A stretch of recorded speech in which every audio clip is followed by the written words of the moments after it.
Това е Дуспа. Таско Тасков посочва точката за изпълнение на Дуспа. Мариан Огнянов се държи за главата.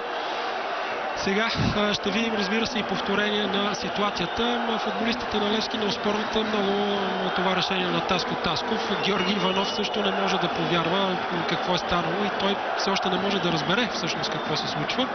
Ето, много добре виждаме на това повторение по идеален начин как много неволно, разбира се, Мариан Огнянов игра с ръка. Защитата е неподготвена, опасно подаване. Имаше там игра с ръка обаче. Вържат своя съперник с тази атака. Никакво съперник с тази атака.